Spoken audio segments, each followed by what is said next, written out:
Avant de dévoiler ce mercredi 1er mars le témoignage exclusif d'un proche de Pierre Palmade qui dit qu'il était présent dans la maison de Célie en bière de l'humoriste quelques heures avant l'accident qui a grièvement blessé une famille. Une femme enceinte de 6 mois a perdu son bébé.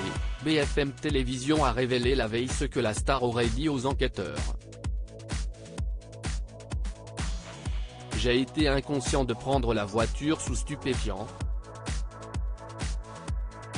Je suis dangereux à cause de la drogue, je suis un chic type, je suis quelqu'un de bien, aurait notamment déclaré Pierre Palmade.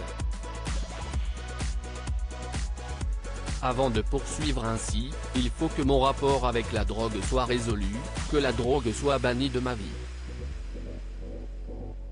Cette volonté affichée de s'en sortir, après 3 décennies d'addiction à la cocaïne, de celui qui reste présumé innocent n'effacera pas le terrible accident qui s'est produit le 10 février dernier. L'humoriste de 54 ans aurait pris le volant pour aller faire des courses après 3 jours passés sans dormir, ayant consommé beaucoup de drogue. Selon l'expertise dévoilée par BFM Télévision, le taux de cocaïne était très élevé. Une consommation que Pierre Palmade n'aurait pas niée. À tel point qu'il n'a pas réclamé de contre-expertise, car il indiquait qu'au moment des faits, il sortait de 3 jours de consommation de stupéfiants sans dormir, a précisé le journaliste police-justice de la chaîne, Vincent Ventighem.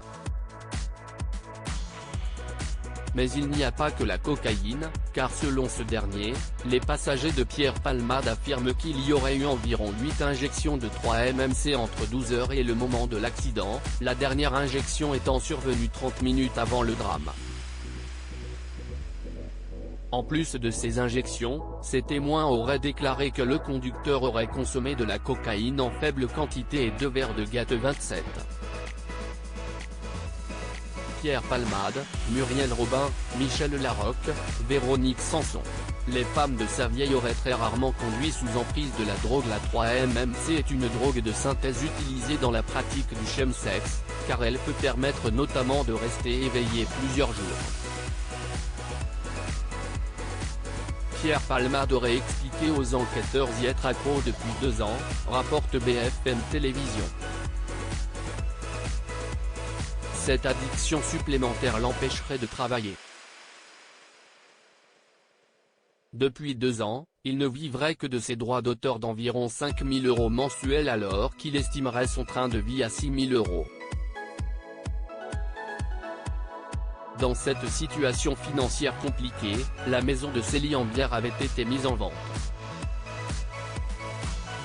Malgré ses multiples addictions, Pierre Palmade aurait confié qu'il lui arrivait parfois de prendre le volant sous emprise de stupéfiants, mais très rarement, privilégiant le taxi. Cette précision aurait pu avoir un certain poids dans la décision de la Cour d'appel de Paris de trancher ce lundi 27 février en faveur de son placement en détention provisoire, pour notamment éviter tout risque de réitération des faits. Article écrit en collaboration avec 6 médias Crédit Photo, Jacques-Ovid Moreau.